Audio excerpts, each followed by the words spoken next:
여호와는 모든 나라보다 높으시며 그의 영광은 하늘보다 높으시도다. 여호와 우리 하나님과 같은 이가 누구리요? 높은 곳에 앉으셨으나 주로 맞추사 천지를 살피시고 가난한 자를 먼지 더미에서 일으키시며 궁핍한 자를 구름더미에서 들어 세워 지도자를 곧 그의 백성의 지도자들과 함께 세우시니 함께 말씀을 합독하시겠습니다. 또 또 임신하기 못하는 여자를 집에 살게 하사 자녀들을 즐겁게 하는 어머니가 되게 하시는도다. 할렐루야. 아멘. 매일 성경 본문에 맞추어서 설교를 준비해 보니까 성탄에 대한 설교로 준비해 보니까 저는 6절 말씀이 굉장히 마음에 꽂혔습니다. 스스로 낮추사 천지를 살피신다라고 하는 말씀입니다. 예수님께서 태어나신 곳이 어디입니까? 예수님께서 태어나신 곳은 성경적으로 표현하면 구유입니다. 성경에 등장하는 말 그대로 표현하면 구유입니다. 말이나 양이나 가축 등의 먹이를 먹이는 곳입니다. 그래서 좀 더 넓은 의미로 예수님이 태어나신 곳은 외양간입니다. 2000년 전 로마 제국은 유럽, 중동, 북아프리카에 걸쳐서 거대한 지중해 세계를 형성하고 있었습니다. 그 거대한 세계 속에서 이스라엘은 정말 보잘것없는 변방이었습니다. 그 변방 중에서도 예수님께서 태어나신 베들레헴은 지극히 작디 작은 초라한 마을에 지나지 않았습니다. 그때 당시 로마의 세계사적인 관점을 가지고 보면 전혀 관심도 가질 수 없는 가장 작고 초라한 동네였습니다. 그 작은 마을 베들레헴 가운데서도 예수님께서는 짐승의 외양간 속 부유에서 태어나셨습니다. 외양간이라고 해서 그때 당시에 외양간이라고 해서 번듯한 축사가 있었던 것도 아니었습니다.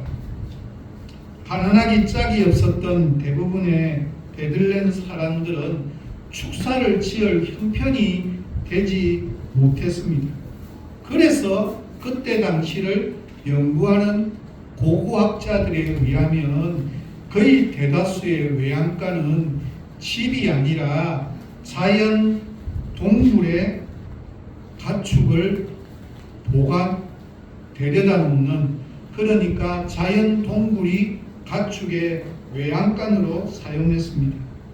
한번 상상해 봅시다. 빛도 들어오지 않고 통풍도 되지 않는 동물입니다. 외양간이란 짐승들이 먹이를 먹는 곳이기도 하지만 사실은 동시에 똥과 오줌을 마구 사는 곳이기도 합니다. 따라서 아마도 이 세상에서 가장 더럽고 지저분한 곳이 그때 당시에 외양간이 아니었을까 한번 상상해 봅니다.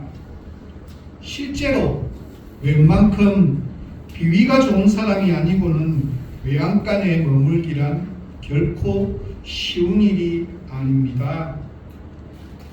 이처럼 낮고 천한 곳에서 예수님이 태어나셨다는 것은 참으로 많은 의미를 우리에게 가르쳐주고 있습니다. 예수의 일대기란 책의 저자인 조반니 빠핀이라고 하는 사람은 이에 대해서 누구보다도 예리한 해석을 내립니다. 예수님께서 외양간에 태어나신 것은 그곳이 가장 더럽고 지저분한 곳이었기 때문이 아니라 이 세상에서 주님께서 선택하실 수 있는 곳 중에서 가장 깨끗한 곳이었기 때문이라고 그는 이야기합니다. 바꾸어 말하면 인간들이 살고 있는 이 세상이야말로 짐승들이 똥과 배설물을 남기는 외양간보다도 훨씬 더 지저분한 곳이라는 뜻입니다. 그래서 그는 책에서 이렇게 반문하고 있습니다. 이 세상이라는 것 자체가 바로 인간들이 똥 오줌을 싸며 그 오물 웅덩이 속에서 인간들이 뒹구는 커다란 외양간이 아니고 무엇인가? 이 세상에서 가장 깨끗하고 가장 신선한 것을 인간들은 날마다 배설물로 만들어 더럽히고 있지 않는가? 인간들은 그 오물더미를 뒤집어 쓰고 앉아서 어리석게도 인생은 살만하다라고 말한다. 그리스도는 인간들 가운데서 단순한 마음을 가진 자를 찾았고 단순한 마음을 가진 자들 가운데서는 아이들을 찾았다. 그러나 아이들보다도 더 단순하고 유순한 짐 실는 동물들이 제일 먼저 그리스도를 환영하였다. 참으로 많은 것을 다시 한번 생각해 보도록 만드는 지적입니다. 적어도 조반니 바비니의 눈에 비친 인간이란 짐승보다도 결코 나을 것이 없는, 아니 어떻게 보면 짐승보다 훨씬 못한 존재들이었습니다. 이에 대한 여러분의 생각은 어떻습니까? 사람들은 전혀 인간답지 않은 인간을 가리켜서 짐승 같은 인간이라고 그렇게 표현합니다. 그보다 더 심한 경우에는 짐승보다도 못한 인간이라고 그렇게 표현합니다.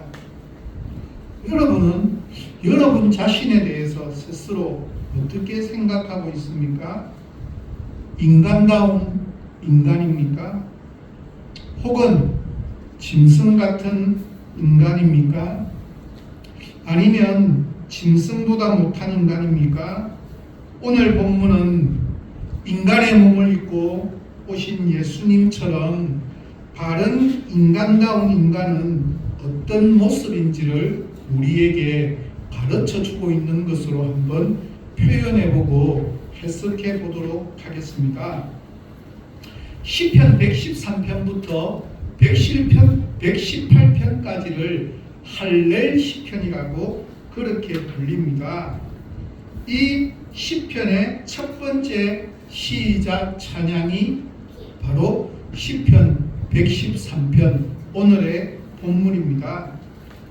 이 시편 113편부터 118편까지는 새로운 달의 축제가 있거나 성전의 봉헌 축제, 더불어서 세계의 중요한 연례적인 절기 때마다 애송되던 시편입니다. 6월절 이런 절기가 되면 즐겨 애송하는, 그래서 시편 113편부터 118편까지는 다 암송하고 있는, 이스라엘 백성이면 누구나가 다 암송하고 있는 시편의 말씀이 되겠습니다.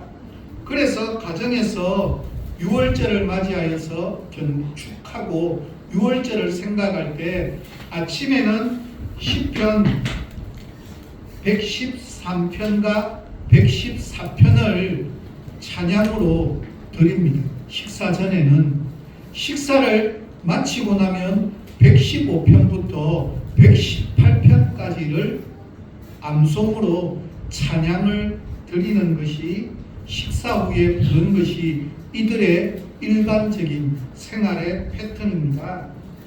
이 말은 시편 118편부터 시편 118편까지는 절기 때는 식사 전후로, 전과 후로 적어도 113부터 118편까지는 다 완벽하게 암송하며 찬송하는 시편입니다.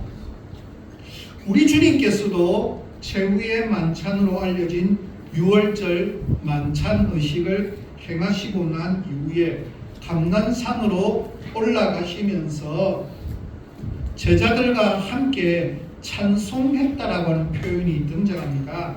마태복음 26장 30절과 마가복음 14장 26절인데 여기에 대해서 학자들이 해석하기를 아마도 이때 불렀던 찬송이 시편 113편부터 118편까지가 아닐까라고 해석할 만큼 절기의 중요한 순간들마다 시편 113편부터 118편까지는 절겨 애송하며 부르던 찬송 시편입니다. 본 시의 주제는 높으신 곳에 계신 하나님께서 인간의 구원을 위해서 낮은 곳으로 임하셔서 새로운 역사를 창조하시는 주님에 대한 찬양을 드리는 것을 주제로 하고 있음을 알 수 있습니다. 그래서 아마 성서 유니온에서 매일 성경 묵상집이 성탄절 본문을 아마 시편 113편으로 하지 않았을까라고 저는 저자가 아니니까 잘 모르지만 아마도 그렇게 추측해 보는 겁니다. 본 시편 113편은 할렐루야로 시작해서 할렐루야로 마칩니다. 할렐루야는 하나님을 찬양하라고 하는 명령형입니다. 다시 말해서 하나님을 찬양한다는 것은 선택이 아니라 반드시 행해야만 되는, 반드시 수행해야만 하는 하나님의 명령이자 우리 삶의 숙제라는 사실입니다. 이 말은 찬양은 명령에 따라서 순종하기만 한다 할지라도 우리에게는 특별한 은혜가 있다는 사실입니다. 하기 싫은데 억지로라도 하나님의 명령이기 때문에 찬양을 하다 보니까 어느샌가 내가 찬양하기 전에 가졌던 힘들고 어려웠던 모든 문제들을 하나하나 해결해 주실 것에 대한 믿음이 생겨서 내 마음속에 위로와 기쁨이 흘러넘치는 것입니다. 찬양하는 것이 꼭 입술로 드리지 않고 들으면서도 묵상하면서 찬양하는 것도 똑같은 찬양의 명령에 대한 순종에 해당되어집니다. 본시의 구조를 저는 김정훈 교수의 의견으로 함께 봅니다. 1절은 찬양하십시오. 2절부터 3절까지는 송축받으소서, 4절부터 6절까지는 높은 데서 낮은 곳을 보시는 야훼, 7절부터 9절까지는 약자를 보살피시는 야훼로 나누었습니다. 야훼 하나님을 만난 사람들, 사람다운 사람들은 하나님을 찬양하는 것을 너무너무 좋아합니다. 다른 말로 표현하면 사람다운 사람은 예배 드리는 것을 너무너무 좋아합니다.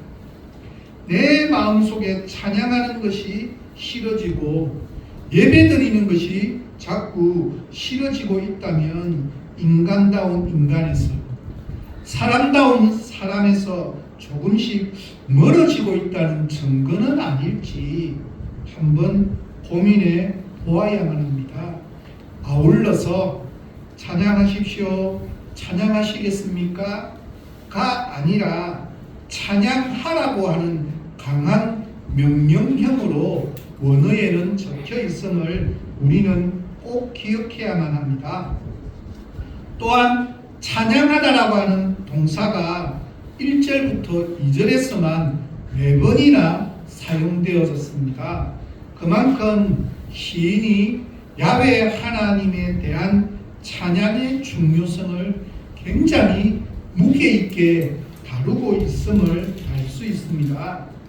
야훼 하나님을 찬양한다는 것은 모든 백성들, 다시 표현하면 예수 그리스도를 통해서 내가 예수 그리스도로 말미암아서 인간다운 인간이라면 누구라도 언제라도 어디서라도 나타나야만 되는 절대적인 모습이 찬양해야 하는 모습이라고 하는 사실입니다.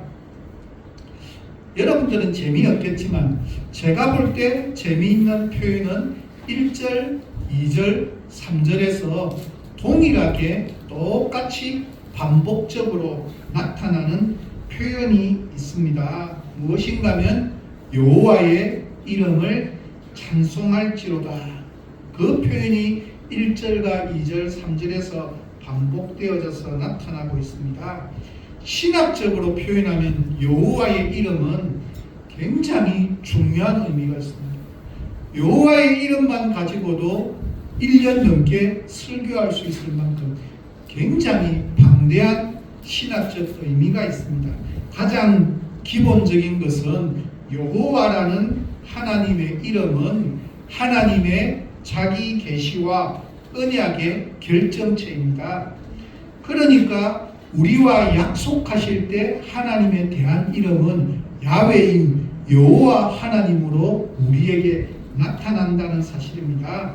그 약속의 신실하신 이유가 바로 여호와 하나님의 이름 속에 담겨져 있는 여호와라는 이름만 가지고도 이미 우리와 약속하시고 그 언약에 대한 약속은 하나님께서 반드시 들어 응답해 주실 것임에 대한 것이 그 이름 속에 이미 드러나 있다는 뜻입니다.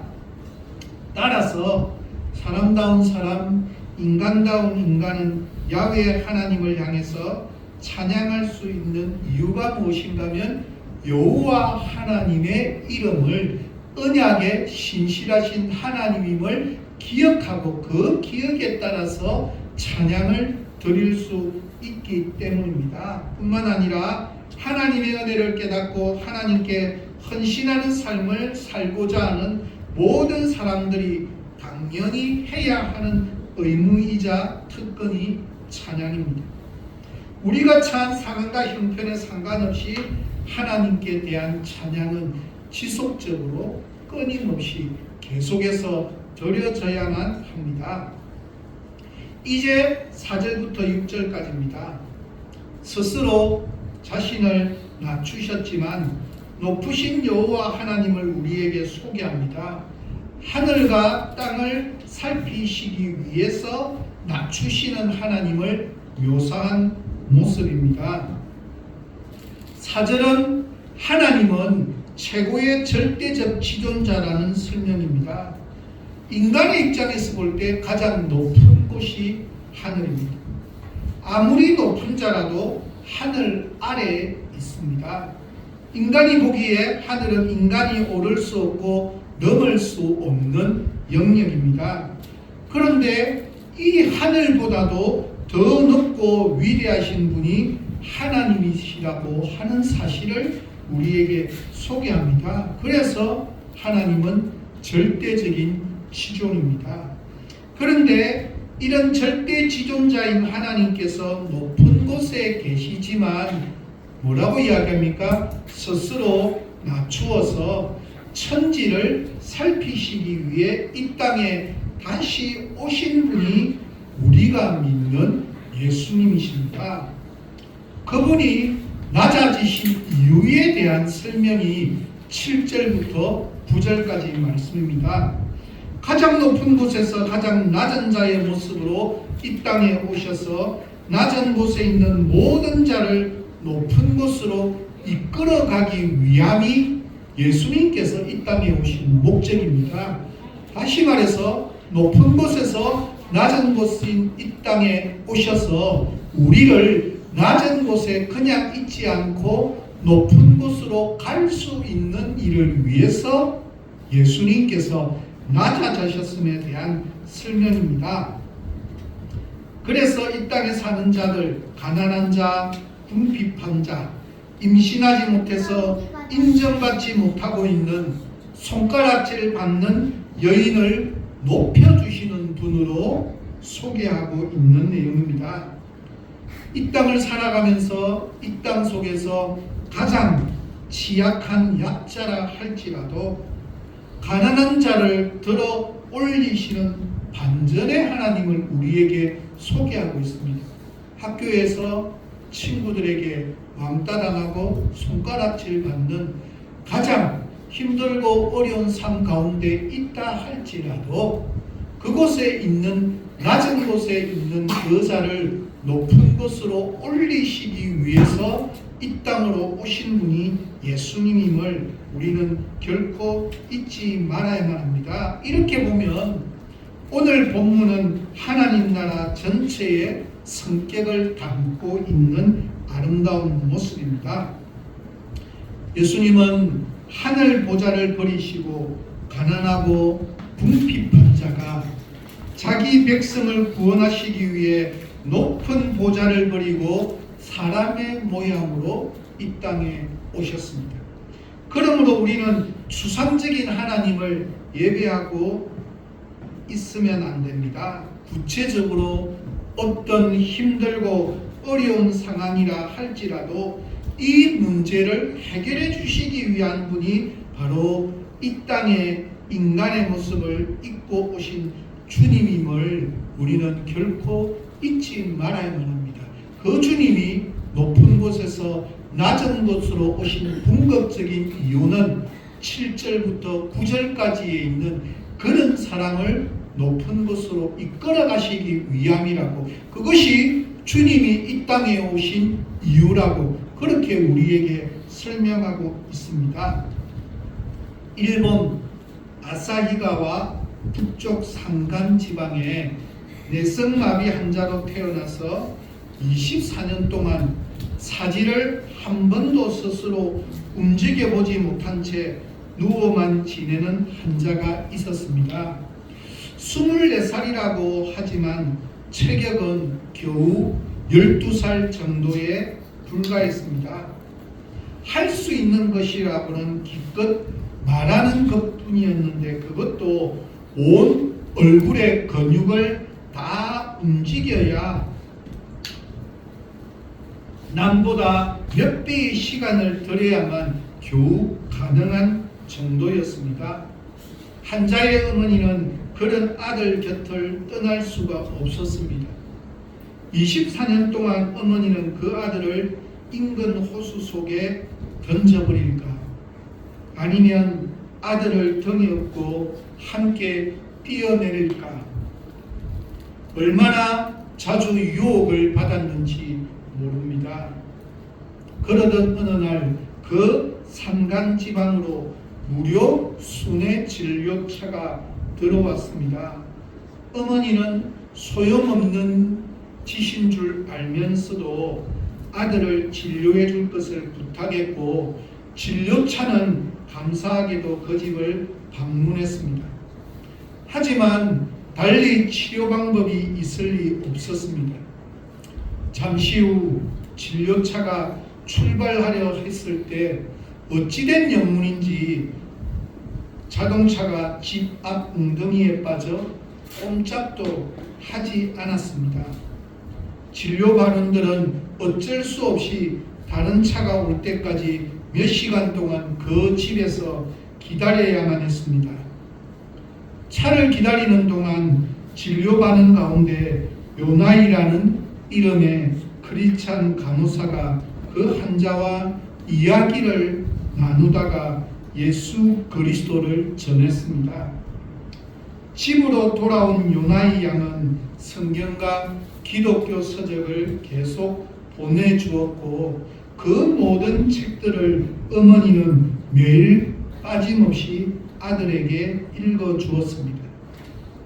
그런 날들이 거듭되던 중에 마침내 어머니와 아들이 동시에 예수 그리스도를 영접하게 되었고, 근처 목사님을 모시고 세례를 받기에 이르렀습니다. 그리고 어머니와 아들은 모두 하루가 다르게 생각과 마음이 변화되어 갔습니다. 그래서 그 상간 지방까지 찾아가 모자를 직접 만난 일본의 작가 미우라 아야코 여사는 빛이 있는 곳에서 라는 책 속에 이 어머니의 고백을 그대로 실었습니다. 어머니는 이렇게 고백합니다. 제 아들은 세례를 받고 나서 정말 몰라보게 훌륭한 아들이 되었습니다. 그 이전에는 아들을 혼자 집에 두고 일하러 나가려 하면 제 손을 잡고서는 놓아주려고 하지를 않았습니다. 하지만 주님을 믿고 나서부터는 자기가 집을 잘 보고 있을 테니 안심하라며 아무 불평도 하지 않게 되었습니다. 나는 전에 이 아이만 없다면 얼마나 좋을까 생각했고 이 아이와 함께 죽어버리려고 몇 번이나 결심했는지 모르지만 지금은 이 아들 덕분에 도리어 주님 안에서 위안을 얻고 행복합니다. 모든 것이 감사할 뿐입니다. 24년 동안 내성마비 환자로 살아야 했던 아들과 그 아들을 보살펴야 하는 어머니의 삶은 절망적이었고 암울하기만 했고 스스로 아들과 함께 목숨을 끊는다 할지라도 조금도 이상하지 않을 환경이었습니다. 그러나 하늘에 높고 높은 모든 것을 포기하고 자신을 낮추시고 이 땅에 오신 주님께서 빛으로 생명의 양식으로 그 부모와 그 어머니와 그 아들에게 말씀으로 임하며 찾아왔을 때 이들의 상황은 그대로였지만 예수 그리스도 안에서 삶의 의미와 가치와 목적이 새로워졌습니다. 원래 그들의 삶은 짐승보다 못한 인간이었지만 예수 그리스도를 만나고 난 후는 인간다운 인간으로 바뀌는 역사가 있었습니다. 하나님의 말씀인 성경은 성부 하나님, 성자 예수님, 성령 하나님이 언제나 그리고 예외 없이 낮은 대로 임하시는 삼위일체 하나님이심을 일관되게 증언하고 있습니다. 더 정확히 표현하면 삼위일체 하나님께서는 인간의 낮고 낮은 마음 속에만 임하십니다. 그래서 영국의 존 버녀는 철로역전이라고 하는 유명한 책에서 목동의 노래를 통해 이렇게 고백합니다. 아래에 있는 자는 쓰러질 염려가 없고 낮은 자는 교만을 두려워할 필요가 없나니 겸손한 자는 영원토록 아버지의 인도하심을 얻으리이다. 삼위일체가 되시는 하나님께서는 화려한 왕궁이나 웅장한 예배당에 계시지 않습니다. 삼위일체 하나님의 처소는 언제나 가장 낮고 낮은 인간의 마음속입니다. 오늘은 2000년 전 우리를 구원하시기 위해 이 땅에 오신 예수님의 탄생을 축하하는 성탄절입니다. 예수님께서는 결코 높은 곳으로 임하시지 않았습니다. 예수님께서 높은 곳을 선호하는 분이라면 높고 높은 하늘에서 낮고 낮은 이 땅으로 내려오실 이유가 아예 없었을 것입니다. 언제나 낮은 데로 임하는 주님께서는 2000년 전 낮고 낮은 짐승의 외양간에 주님을 위해 그곳마저 마다치 않을 정도로 낮고 낮은 마음을 지닌 마리아와 요셉이 있는 그곳으로 임하셨습니다. 여러분은 태어나서 성탄절을 몇 번이나 맞았습니까? 몇 번이나 성탄절 예배에 참석하였습니까? 성탄절의 의미와 가치는 우리가 경험하고 맞은 성탄절의 횟수와는 아무런 상관이 없습니다. 우리 마음이 베들레헴의 외양간으로 낮아지지 않으면 오늘로 성탄절을 수십 번 맞았다 한들 우리는 두 눈을 멀쩡하게 뜨고도 시각장애우처럼 사는 것과 아무런 차이가 없습니다. 사랑하는 우리 청안교회 성도 여러분, 태산보다 더 높은 우리의 마음을 이 시간 주님 앞에 겸손하게 낮고 낮은 마음으로 내려놓아야만 합니다. 자신은 낮추시는 주님을 닮아 낮고 낮은 마음의 소유자가 되어야만 합니다. 낮은 마음에 거하시는 주님으로 인해 우리의 매일매일이 주님과 더불어 함께하는 성탄절이 되어야만 합니다.